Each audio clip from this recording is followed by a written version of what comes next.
See, I can do DJing as well, by the way. Hello and welcome back to More Talk. I'm your host, Cooper Moore, and I'm joined today by Emmet Strong, or Emmet.wav, as you changed your Instagram tag very recently. I just noticed. Yes, I did. How are you today? I'm good. I'm very good. I'm excited to be here. Now, I'm excited to have you on because a lot of the time when I have a podcast guest on, like I have my friends on or whatever, it's either very, very saturated in the sporting world, like because, you know, basketball, it's always a basketball athlete, right?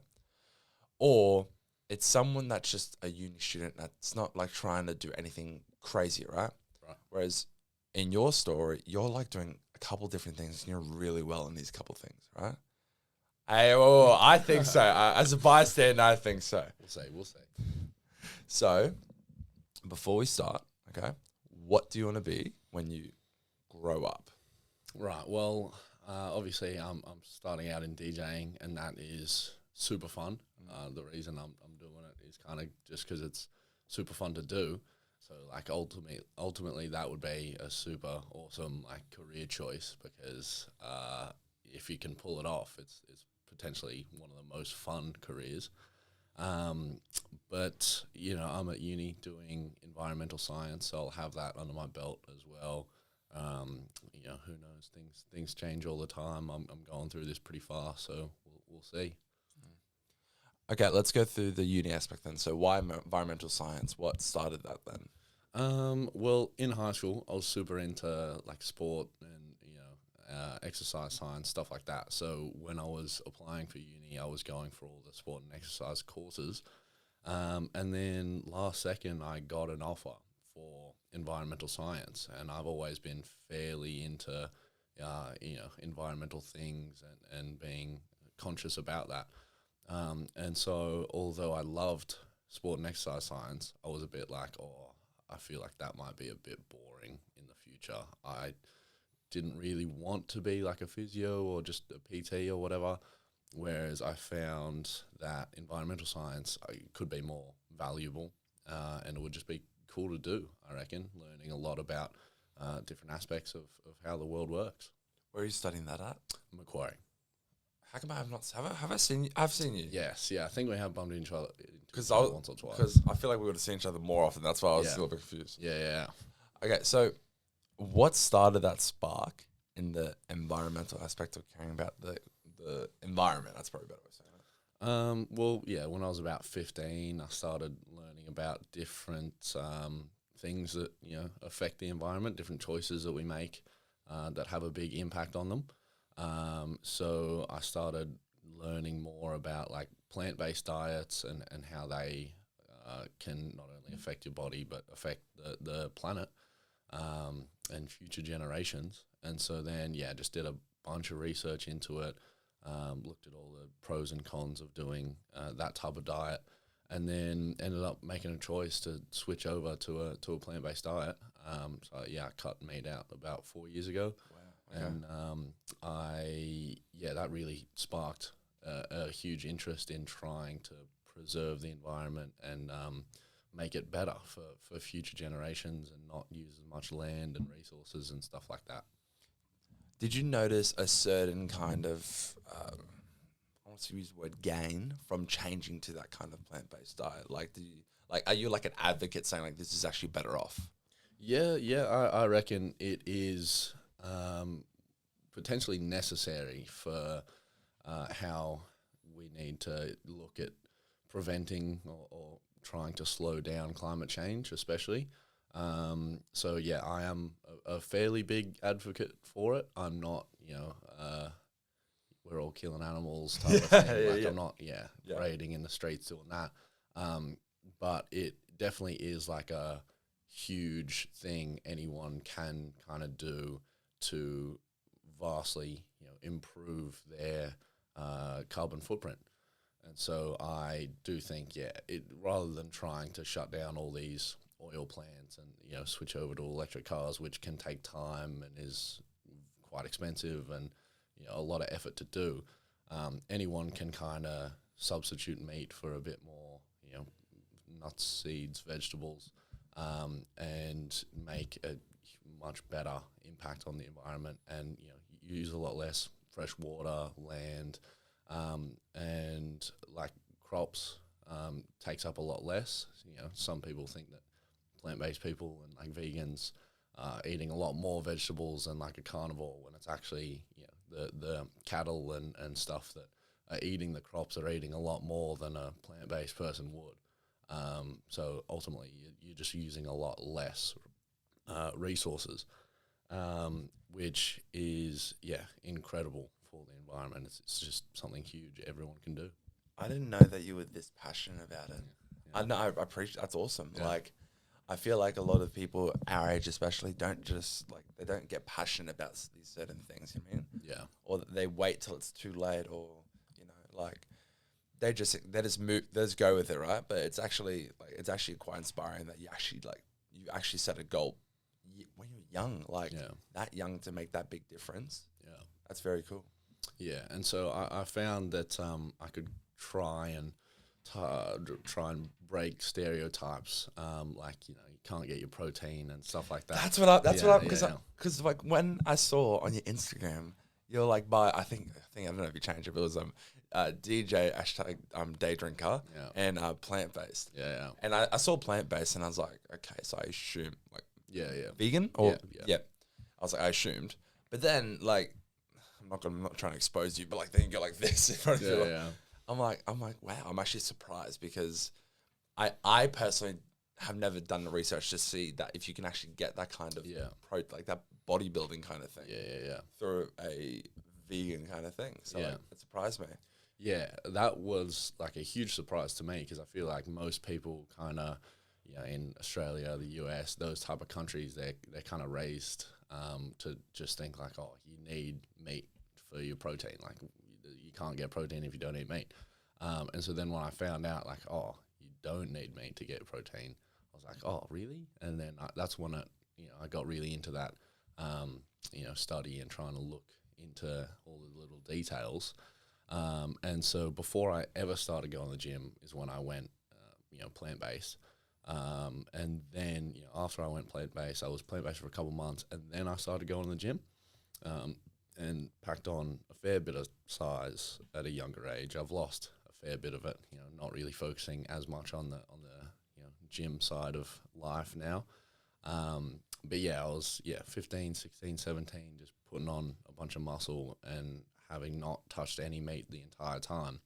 I was getting a lot of people that were like, how are you doing that? Like, I was shocked. Yeah, you're not getting your protein. How are you building muscle? Like, you must be on steroids, shit like that. And so, that was a pretty fun aspect of trying to prove social norms wrong, and that was fun, and that helped me kind of inspire a few people in local friend groups and stuff. So I managed to get a couple friends that wanted to switch over to the same diet, and I felt like I was making, although not a huge impact on my, on like a large scale, but a couple people switching over, making a more conscious decision about what they were eating for environmental causes, and then they could also see it's not at a physical health cost. So that was good. What is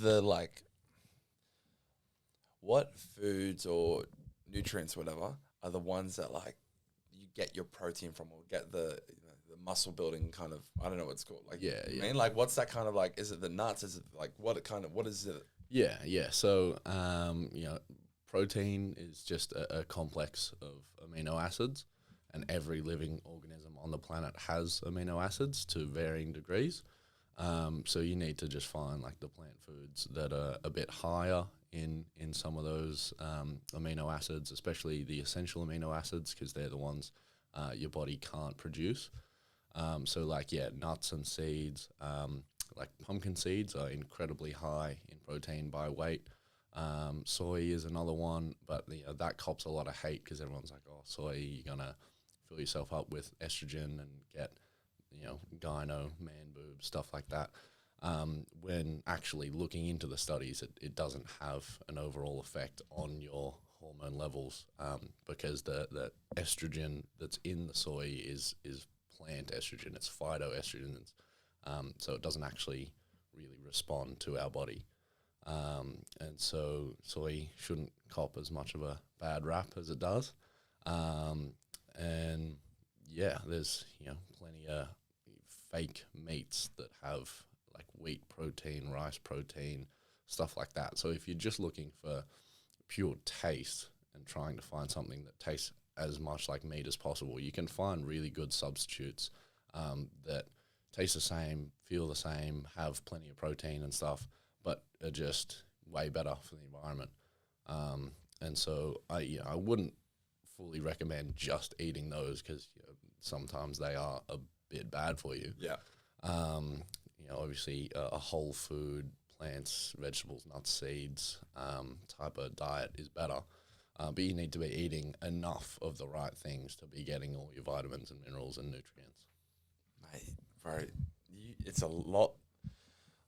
I'm trying to find the best way of saying it without being insulting, but like that, you're a lot smarter than I was expecting. Like, as in, like, you're a lot more into the research. Like, I was like, I just thought you're just eating, like, Yeah. I thought it was more the case of my family does this, I just followed it. Actually, I'm the only kind of remaining, let's say, vegan in my family. Around the time I switched over, a few of them were kind of vegetarian-ish. Yeah. And then it was kind of just me and my older brother that went full vegan, plant-based. And then only recently he's just switched back to vegetarian. He's still, staying away from meat.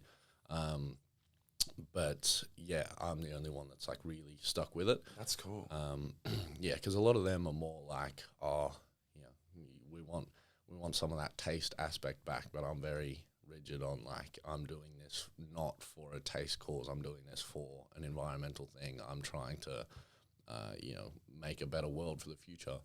And in some cases I am willing to sacrifice a bit of taste for it because, our future generations, it comes down to more than just, I want to eat tasty food now when it's a lot worse for the environment. So I'm trying to stick to that. And, you get hungry sometimes, you see someone eating a big meat lover's cheese pizza and you go, oh yeah, I know that would taste good, but I'm really happy with what I'm doing and I wouldn't change it. What is I want to get into your DJ thing. This is so interesting to me. What is like your end goal, like, of this aspect of your life? Is it just like continue this and hopefully your family, when eventually, if you want to do that, they have this as well? Or what's your end goal with this entire diet and this? Well, that's another reason why the environmental science thing was a big aspect for me, because if I felt like I could learn more about the environmental aspect and get an actual degree under my belt, I could potentially just have more of more credit, More credibility. Yeah, more credibility in trying to spread the word and present this as a viable option to slowing climate change. So yeah, I just felt like it would be beneficial and more people would listen to a guy that has a degree under his belt. And so yeah, right now I'm happy with how I'm just doing it by myself. But if the DJ thing doesn't pan out and I do have that environmental degree under my belt, then yeah, I'd be really happy in making a difference in the world with that. Okay. Well, I'm glad we talked about that. Yeah. But now I want to transition to your DJ. Okay. Yeah. Now, what started that? Well, I'd say right before I turned 18, I started getting kind of really into that housey, techno-y music. Yeah. And then through that, started listening to specific DJs. Wasn't just listening to the radio or whatever. There was certain DJs that I really liked. And then when I turned 18, I was like, oh, I really want to see them. Like, it would be super cool to see them at an actual show. And so then, I turned 18, kind of started going out more to those places that I liked, not just going to the regular kind of clubs. Just going out specifically for the DJ. And then, through that, you just kind of develop an interest and a love for the music. And then, my older brother and I were like, we know a couple DJs. Like he was friends with a couple DJs, and we were like, oh, it'd be cool to learn a little bit. You know, nothing big. Maybe just if we had a little party, we could do a little bit of DJing by ourselves, type of thing. And so we kind of both bought like one of those, you know, starter beginner decks to try learn the basics. But I never really got that much into it. I spent, you know, maybe 2 hours trying to figure out what the knobs and buttons did, but it was really confusing. And I was like, oh, I'm not actually that committed to it, so I'll just let my brother handle it.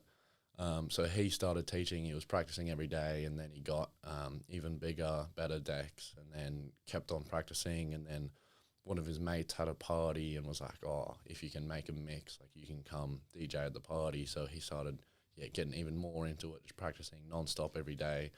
And then I was a couple months before I turned 19. I was like, oh, if I had a 19th birthday, I'd want to DJ it a little bit. So I was like, okay, maybe I'll try to teach myself.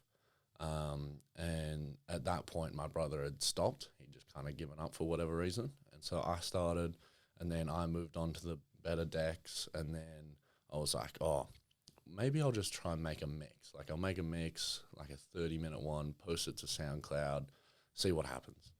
And so I did that. And then my brother was like, he reminded me, we knew a bunch of DJs, and he was like, if you took this serious and you got decent, you know, post the mix, send it to these DJs we know, they could potentially get you a gig or something like that. And I was like, oh, that's actually, you know, a great idea, because we've got that inside, you know, aspect of it. We could just use them to potentially get me something cool. And I never had really high hopes for it. I was like, oh, if I could just play on some actual decks in front of like a little crowd, that would be incredible, like dream come true. And then that happened way faster than I thought it would. One of our DJ friends was like, oh, come play at this event at the Vicar in Dural, so it's a local place. And so I got all my friends out, and then some of my friends invited their friends, and then turned out to be a decent crowd of just like people we all knew and we all loved, and they were all there to kind of support. So that was awesome. And had, just the best time. I was really nervous though, because I'd never used the proper club decks before. And so I was up there just kind of really scared and nervous because I didn't want to mess it up.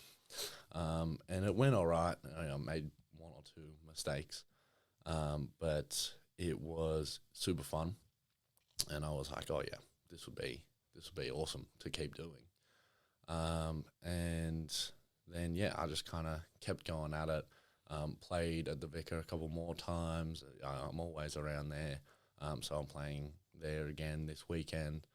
And then the same dude that got me the gigs at the Vicar was like, oh, I'm supposed to be playing at this boat party for Yeah Boy, but I can't do it. Do you want to do it? And so I was like, oh, yeah, I'll jump at it. So I jumped at it at a couple hours notice, and was really stressed trying to like download all my songs and get them onto the USB, which I did just barely in time. Like I was doing it in the back of my mate's car on the way there. I saw that. I saw that highlight on your Instagram. I was like, what the hell is he doing? Yeah. So that was fun. And then, getting some good photos and videos from those events, you post it, and that boosts your rep a little bit. And then, I also got the basement blue room coming up this weekend as well. And that one is a fairly big kind of goal for me. I was thinking, what my goals kind of would be before coming on the podcast. I was like, oh, he's going to ask me what my goals are. What are they? And I was thinking, oh, I'd love to play basement. And then the day after, I got asked to play it. That's incredible. So that was pretty cool. And it's in the blue room, so it's not the main stage yet, but I'm sure one day I'll get to the main stage, play a cracking set. And there's no real limit to what the goals could be. So I'm just, everything's kind of moving pretty fast. So I'm just seeing where it goes. I'm going to try maybe get into producing, trying to make, a couple tracks of my own, because that would boost you even more. And so we'll see where that goes, see if, when this when this airs, if we've got some more stuff going on, that'd be pretty cool. Wow, there's a lot in that, and I want to ask so many questions based on that. That's incredible, though. All right, let's go. The first one I want to do, which I think is very important, but so I don't want to forget it. Your relationship with your brother. Yeah. Every aspect is me and my brother, me and my brother, me and my brother. Yeah. What, like, are you too close? How's that important? Talk to me about that. Yeah. So love my brother. Shout out to Marty. Love him. Yeah, we're very close, I'd say. He's 5 years older than me.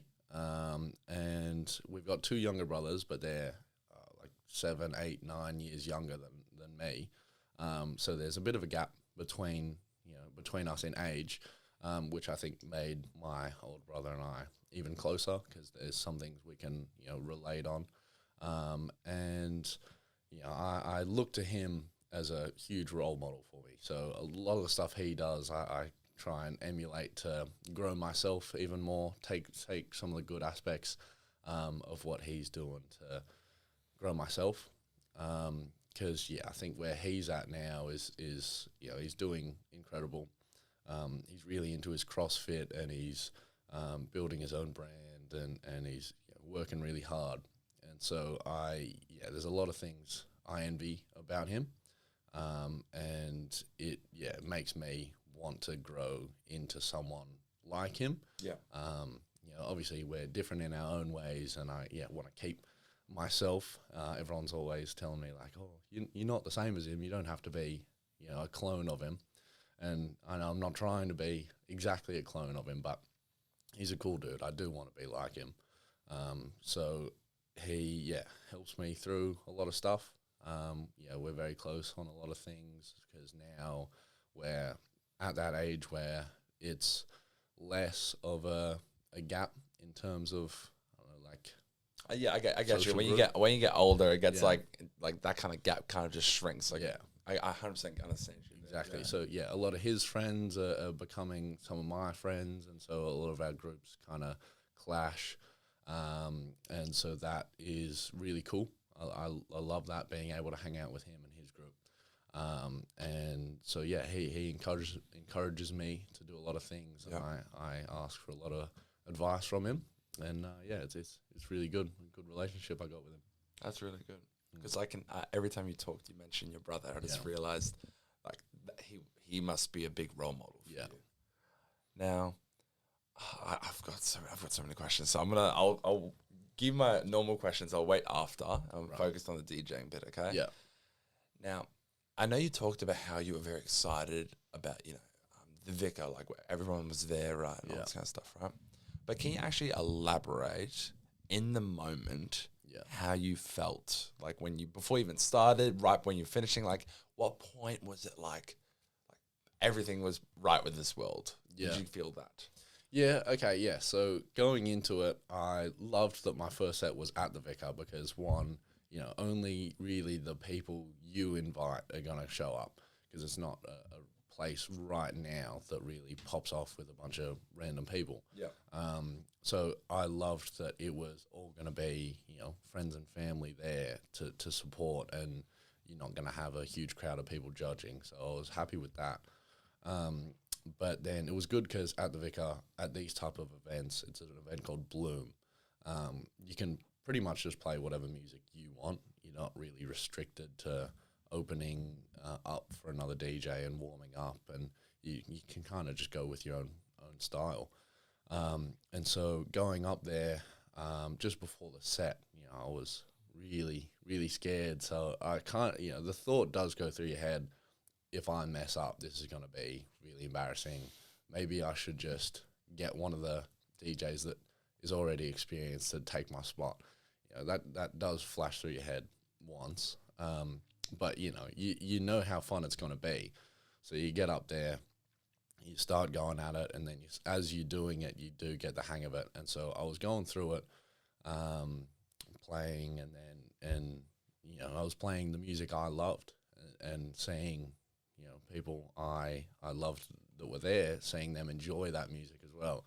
It's a really cool aspect, because you're trying to make the crowd have a good time and enjoy themselves, which makes you have a good time.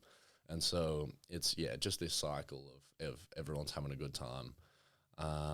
And then, I came off and it was a bit like, I've done it. Like, this is awesome. I've played a gig in front of all these people that I'm so grateful to hear.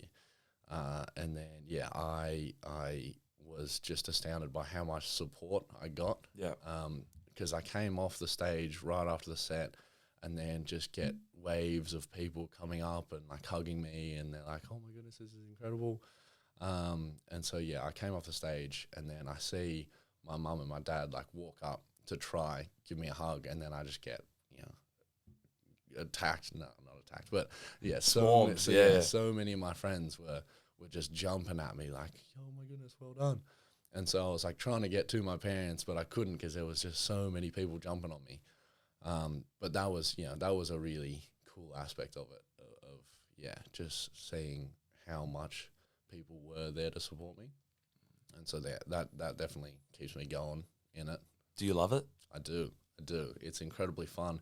Now, especially after you get over that hump of doing your first gig and you get used to those decks and whatever, it's way more fun. And now when I'm up there, I'm just having such a great time because, I'm not as worried about messing up because, kind of how it works. So the next couple gigs I did after that, I was just enjoying myself the whole time, and it's so fun. So you have your DJ deck, right? Yeah.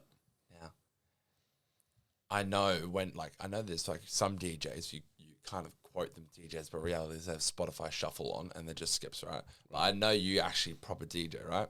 Now, how hard is it, or how easy is it to mess up like every transition? Is it actually you going like, this is this or that to do it? And if you don't get it correct, it sounds horrible. Yeah. So, like how much of it's pre-done almost? Okay, well, sometimes I'll do a little bit of freestyling in terms of like I haven't tried to mix two songs before. Yeah. I just kind of use some of the insight I've gained to assume where the right spot is in the song to mix. Yeah. And most of the time it goes pretty well. But when you do practice it, like if I've got an actual gig coming up that I want to be fully prepared for, I will kind of make a set for it and practice all the kind of transitions and set what's called cue points in the song. So I know what was the right part to mix in and mix out of a song. So it all just flows smoother, and it all is kind of pre-done, but you are still the one that's mixing the songs. Absolutely right. So you do have to get your headphones on, play one track through the headphones and make sure it lines up with the other track that's currently playing. Then you got to adjust the lows, highs, and mids to make it not clash with the other song, because it's all just trying to make it kind of go smooth through the transition. And if you can do that, like it's pretty good. But like I wouldn't say I'm a proper DJ. I reckon the proper DJs are the ones that know how to mix vinyl and records and stuff like that, because that's what DJing started from, and I can't do that. I don't know how. So I just use all the new digital stuff, but I reckon they're the real DJs. It's a lot of technical stuff. It's almost like playing the piano. Like it's so many different aspects, but it's just all trying to combine them together. Yeah. Have you messed up badly? Like not terribly. Not terribly. Not terribly. Not to the point where I was like, oh, it's over. Like this is ruined. Yeah. Once or twice you don't get the beat matching exactly right. So one beat is just a couple milliseconds off. I know, that's just crazy. And so most of the time the crowd, especially if they're drinking, doesn't really notice. Yeah. But to someone that is like actually trying to hear it, does that kind of stuff. Like me, if I hear it, I can just notice it instantly, even if I'm not looking for it. If I could be in the crowd talking to someone and then I hear a DJ slightly off beat. As someone that DJs, you do notice that. and it does sound extra bad to our ears. Whereas in the crowd doesn't matter too much. So when I've been up there and I've done a little mistake, the beat matching's a bit off, or I don't know, I cue point at the wrong part of the song, it sounds bad to me, but it's not terrible to the crowd. That makes sense. Most of the time, yeah. Makes sense. Okay. This is kind of a two-parter, right? Now, firstly, how do you cue in songs if people request them? Like for requests? And two, if you do get a lot of requests, what's your most requested song? But I know that you mostly do like in a club, so I don't know if people can actually request songs, but like, have you had any experience with that? Okay, so most of the time you don't really get requests because it is in a club type of setting. So all your songs are already on a USB. Yeah. So if you don't have the song they're requesting, you can't play it. Yeah. Unless you've got some external gear that's plugged up into the decks, which I never have. At a club type of situation, if you have some random yelling in the crowd, like, "Oh, play Taylor Swift" or something like that, then you can't. Yeah, that's what I thought. But if you've got someone in the crowd that kind of knows their stuff and they know similar songs to what you're already playing, they might yell out a song that you would have, and then you could chuck it in if you want. If you feel like it'll flow well, and you know where you'll be able to mix it, then you can chuck it in.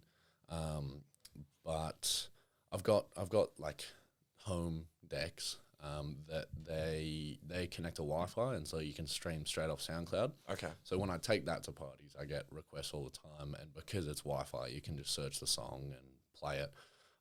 So I was playing at a friend's kind of party the other night, just getting hammered with requests. I can imagine. And so in that type of situation, I wasn't bothered with like, I need to be able to mix it perfectly. I just kept on getting asked to play like, Murder on the Dance Floor, that song that's been popping off.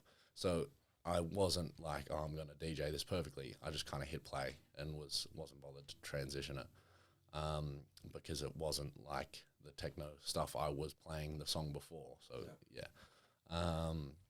and I don't know, a good song that I do kind of get asked to play or that the crowd always enjoys is it's called The Jumper by Hammer House, or Mass Medium remix.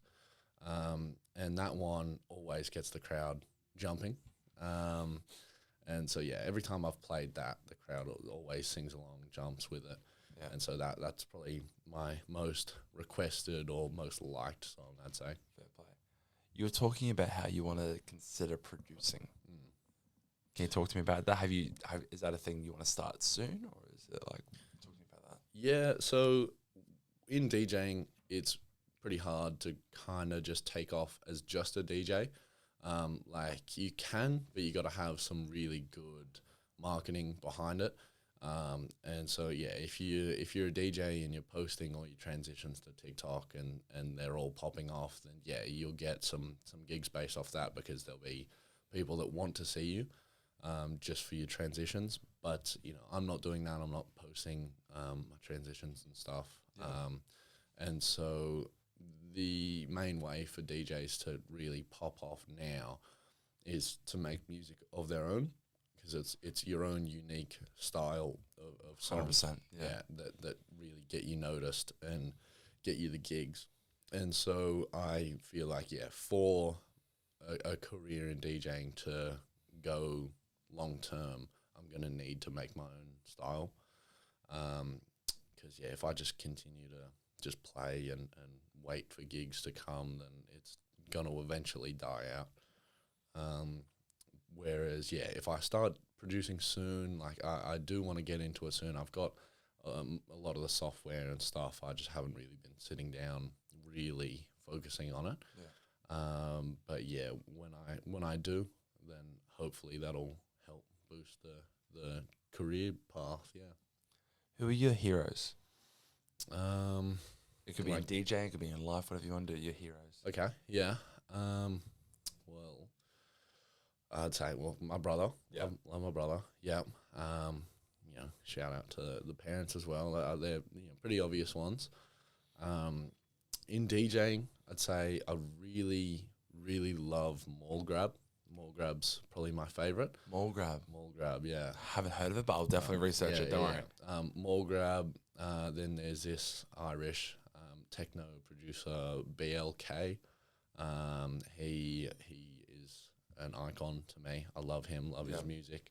And so, yeah, like BLK and Mall Grab, my two biggest. Like, I love them so much. I've been listening to Mall Grab since he dropped his song called Liverpool Street in the Rain.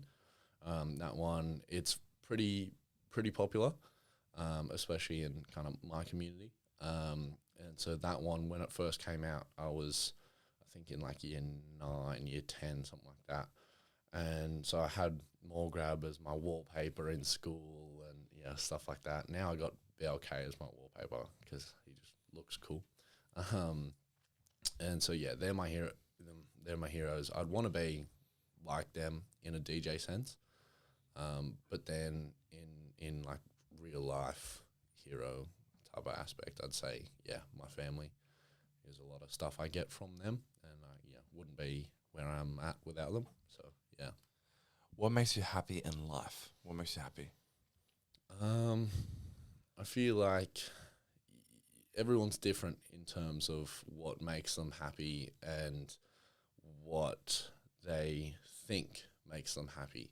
Because I think a lot of people might not be as happy just based on how they think, whereas I think I am really grateful to have what I have in life. I've got a great life, great family, everything's going great. And so I am just really happy with the opportunities in life that I've been given, and how I wouldn't want to change any kind of aspect of my life. Obviously there's improvements we all strive for every day, but wouldn't have it any other way, wouldn't have been raised differently. Everyone goes through stuff when they're younger, and so I feel like that shapes who they are. And some people, it really does affect them, and it makes them kind of unable to be happy. But I like to look at my type of life as this has made me into the person I am, and I'm really happy with who I am. You're very wise.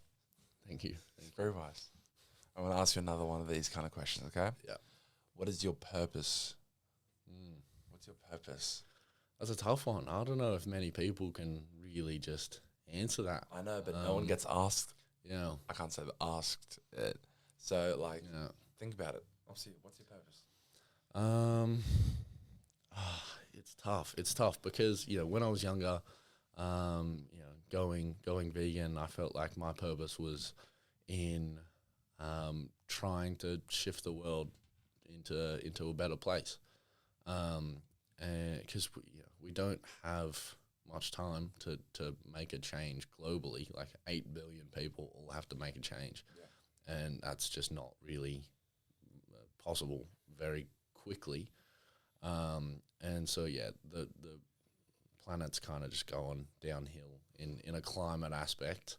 And what that just means is future generations, probably not that far off us, are going to have a much harder time in life with different, climate, weather disasters and stuff like that. They're only just getting more and more intense. And so, I felt like my purpose was trying to advocate for this diet that everyone can kind of implement, to really slow that process down by a pretty huge margin, so that when people think of like their kids, their grandkids, their kids, stuff like that, they are trying to consider them as well and not just us. Because a lot of the stuff I kind of advocate for from the diet, I'll talk to some friends about it, and they'll be like, this all makes so much sense, and I so would do it, but I just love good juicy steak, and which is so fair. Like it tastes good, but then I want them to kind of think about their the generations to come after, just to take it more into consideration. You know, you don't have to cut out meat and go full cold turkey, but trying to make subtle little changes that ultimately do improve the lives of people around you, and you know, not just you, but future generations to come. So that one is, I'd say, a very significant, valuable thing that could be a purpose of mine. I don't really know. Like, I'm 19. I'm still figuring a lot of stuff out. But like, you know, DJing would be a super cool career choice. It's hard to say that it would be my purpose. I know. It's you know, one aspect you've got trying to change the world, you know, for the better, and then the other aspect is partying and music. Yeah. It's hard to say. It's a very loaded question. That's the whole point of the podcast, was to get to find out how people think. I mean, like you were raised in Rouse Hill or whatever, and I was raised in Stitton Gardens. Like, so why are you a DJ and why am I a podcaster? Yeah, right. Like, why do you have the six pack and I don't? Like, that's got, like, you know what I mean? Like, what made us who we are? Right. That's the whole point of it. Yeah. So that's why when I ask people what makes them happy, what's their purpose, it's like, okay, how are you raised and how do you value what you have differently? Yeah. That's the whole purpose. That's the purpose. Right? Yeah. So I hear what you're saying, like, you know, it's a kind of a dilemma, and also you're 19, so you don't really need that purpose yet. Yeah. But where do you see yourself in that near future then? Like, I don't know how far near is, maybe 30 or something when you finish a degree far. Or however, where do you see yourself there? Another very tough one. It could go so many different ways. And absolutely could. That's another thing that I've noticed with the DJing. Like, the DJing just kind of came out of nowhere. And so very quickly went from not knowing how to DJ to getting, you know, multiple gigs. And it all happened really quickly. So I feel like anything could happen. So it could be even a year or two in the future, and I could be completely off of DJing and doing something else, or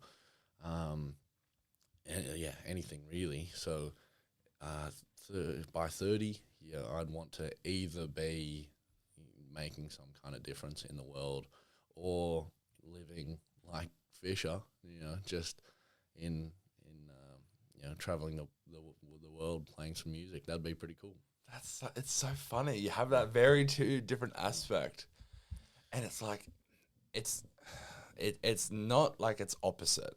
Like, it's not like save the world or become a butcher. It's not like, it's like save the world or do this and spread music and spread fun and love. You know what I mean? Like, it's kind of if you can do it well, it can go hand in hand if you thought about it. I mean, you could definitely do that. Yeah, like using it as a platform to be like, hey, I'm the vegan DJ. You know, like it's not outrageous. Like, I'm sure people would like learn from that. You know. Yeah. Like, if you could become an icon and then promote that kind of good health. Yeah.